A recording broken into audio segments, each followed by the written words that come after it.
welcome back to the channel. As you can tell, I'm not in my dorm. I'm actually back at home. Home sweet home. Which makes it a little bit harder for me to film because I have to kind of like work around everyone else's schedules. But not to worry, it will get better. Also, my hair is going to be kind of weird today just because I didn't have time to style it. And I'm probably not going to style it today. It's just going to be this, which is fine. I think the outfit makes up for it. I wanted to go for more like Regency era stuff, even though I don't have Regency. And what is India known for? Peacocks. So this is a peacock detail shirt, and it's made of silk, and I love it. And it's one of my favorite shirts ever, besides my red velvet one that I had last time. Yeah, that's the fit. I do want to say that for the time that I'm filming at home, my lighting is going to be really bad because it is. It's just going to be bad. And we're just going to have to deal with that because I have this as natural lighting, but I can't exactly face it for the entirety of the video, because I have to look here. So yeah, sorry. I hope you can forgive me. My setup's also going to be a bit different when I get back to campus because we're not living in the same dorm. So that background where it's going to be my bed is not going to be the same when I come back because I have to figure out lighting and things like that and place my desk somewhere. Today we're going to be watching season 2, episode 3 of Bridgerton, A Bee in Your Bonnet. I am super sure this is the episode where she gets stung by the bee. I have seen many edits about her being stung by the bee.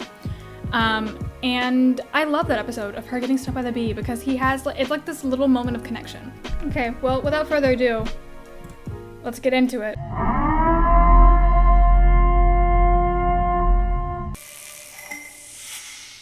Shondaland. I keep forgetting this is a Shonda Rhimes. Is that her name? Shonda Rhimes production? I have a video that's in production about Grey's Anatomy because I tried watching it and it did not go well. About confidence and anything else. Is this when he dies? See, I have very limited knowledge about the Bridgertons and generally like their life and death, that kind of thing, because I know certain tidbits because my friends have told me certain tidbits. Like, I know that Hyacinth was named after the flower that he was picking for his wife. I know that, Eloise was originally supposed to be the one that's supposed to see the death because that's what's in the books, but, like, they wanted to heap on the eldest sibling trauma. The way that I relate way too much to Anthony and Kate is actually troubling.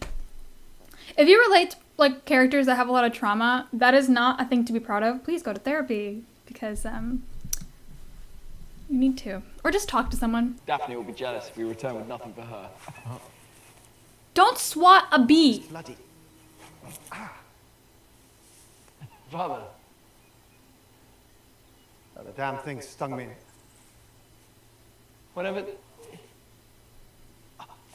Imagine having this be, like, this is such a traumatic way to be afraid of something. Like, something so tiny. Like, I'm afraid of spiders. And I'm just afraid of spiders because they look creepy. But having, like, a story where, like, my mom died because a spider bit her. That's a very different thing. We went to one of those, like, bug places where they pin up the bugs and you can see it, like, almost like a butterfly garden, but, like, not really. All the butterflies are pinned up and the majority of the exhibits were just spiders, like, giant tarantulas. And I went with my friends. It was horrifying. I hated it every second of it, but they wanted to go, so I went. And it was so gross. I hated it. Oh, shoot, the kids. They're gonna see me. Anthony! Go! Dude, he looks like he's been to war. Which he technically has mentally, but like still. Oof. And then it's the most traumatic scene and then a cute tree. That's so... You couldn't have like... That's just the weirdest transition. I hope one day we get to hear Penelope read as Lady Whistledown. Not like I hate this reader. I just think it'd be really funny to like see this like young girl voicing this haughty like person. Very well. Think it is for dinner. She wear pink for everything. Indeed. I don't know why it's a big like. She wears pink for everything. I really have to choose. Is it a baby pink? Or dark pink? You wear pink all the same, girl. Also, I saw this very interesting, how should I say? This very interesting theory where, like, pretty much Bridgerton stylists play with color theory. Like, all the people have a signature color or something, where, like, for instance, Daphne wore, like, blue majority of the time, and then Simon wore red, I believe. And so later on, when they become a couple, they wear more purple things. What is his color? Is it also blue? Is just the entire family blue? Because that would be kind of boring. We were just saying what an eligible match Lord Featherington would make. They're cousins. I hate this. You. But he's our cousin. Oh, Penelope. But he is our cousin. And since when has that ever created an issue? It is not odd to marry one's cousin. I come from an Indian family. This happened a lot in the past. I think it happened to a lot of people in the past, like marrying each other's cousins. But like, my parents told me like stories growing up, like, oh, this person married this person. And Indian families are huge, might I add. They're very big. Yeah. And then people start like, you know, finding like the outer corners of like the family and then matching with them because, you know, enough genetic differences. This honestly has never become less weird to me. Never. I've always found it like, what on earth? That's just weird.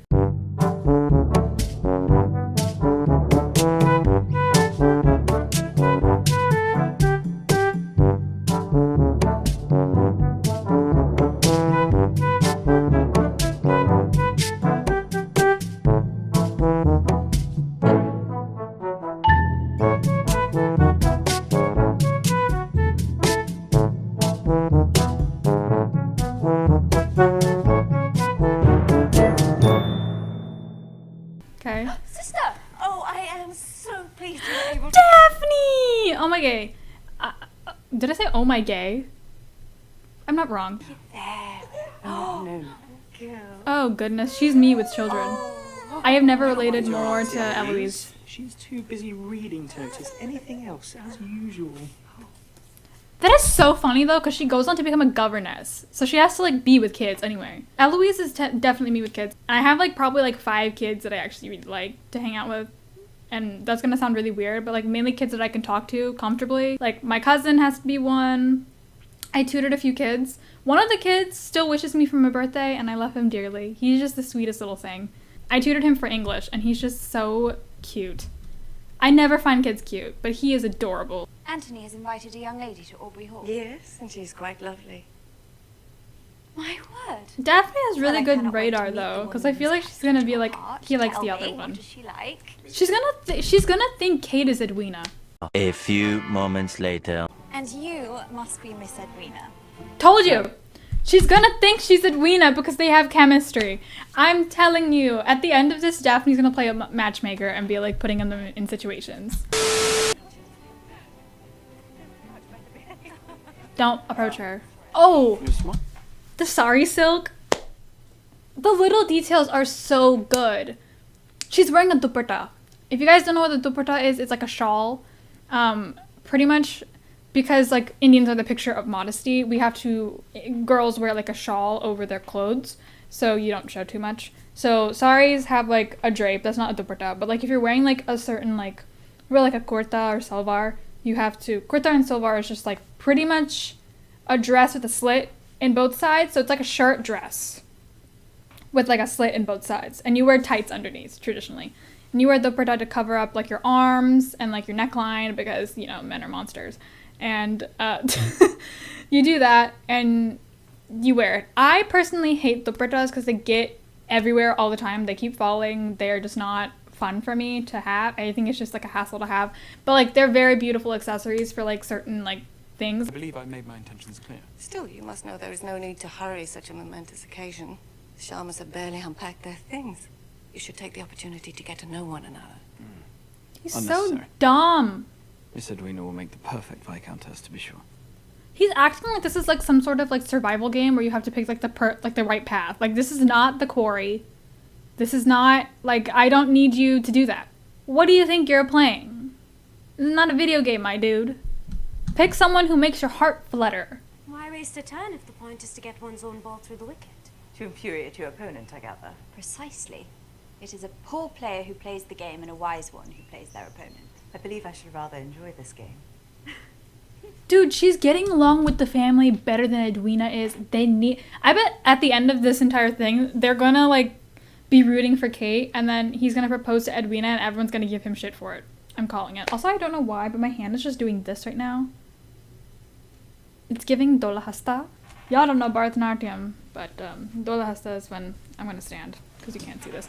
This is really dumb. I'm giving you like a rundown. So sometimes when you do poses in Bharatanatyam, I'm standing. Look at my pants. When you do poses in Bharatanatyam, your hand kind of has to be draped. So this is like a traditional thing for Devi. So your hand is draped like this, because like this is like the flow. I'll say it like the flow of their dress, but also sometimes they're just really graceful people and their hands naturally move like that. But like, yeah, sometimes you walk like this. It's really annoying playing Devi characters because you have to be really graceful, and I am like an elephant. The best character I've played in anything is Shiva. Like Shiva dances. Why am I going on a tangent? We're gonna do it anyway. It's fine. So in Indian mythology and just Indian culture, if you're Hindu, I won't say Indian because like there's also Muslims in India, like different faiths. Respect your religion, go for it. But in Hindu religion, you have the Holy Trinity, which is Brahma, Vishnu, and Shiva. Brahma is the creator, Vishnu is the maintainer, and Shiva is the destroyer. Shiva is like this very intense character when you dance. Like he's almost always angry. If he's not, he's in a meditative state. The only time he's like naturally like in good nature is when he's with his wife or his kids. By which he has his... Dude, I have made an episode about Sati and Shiva and then the Parvati coming. So on Weird and Wacky Tales, you can check that out because I'm not going to go into full detail. You might as well just go listen to that episode because I explain it in very full detail and just talk about the story in general.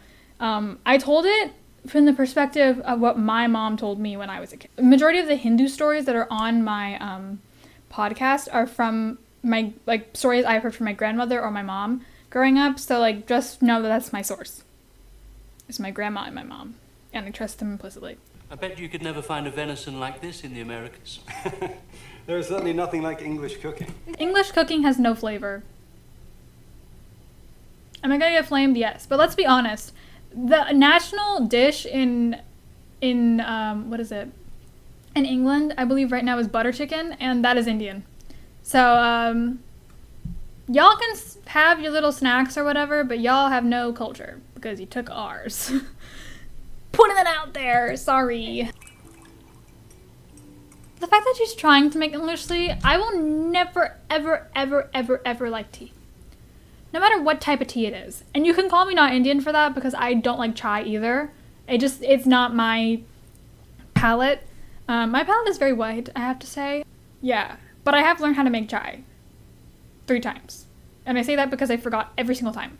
There was an entire summer where I made my parents chai. I'm going to India this summer. So I'm most likely gonna see if I can learn to make chai for my grandmother because she's actually really, really good at it. Lilacs were his favorite. Comment below, do men have favorite flowers? I feel like your favorite flower says a lot about you as a person. Like if you like roses, I think that just says that you're a bit basic. That's not a bad thing. People can be basic and that's okay. I feel like people say that basic's a bad thing. It's not. You are the baseline. You're the reason that baselines are needed for things. So if you're basic, that means you are the foundation of society. Good for you. People are like, oh my god, being basic's terrible. What is the need to be original all the time? Nothing about people is original. Everything that you have ever done in your life has been copied or integrated from someone else. Like my personality, it's not original, I would say.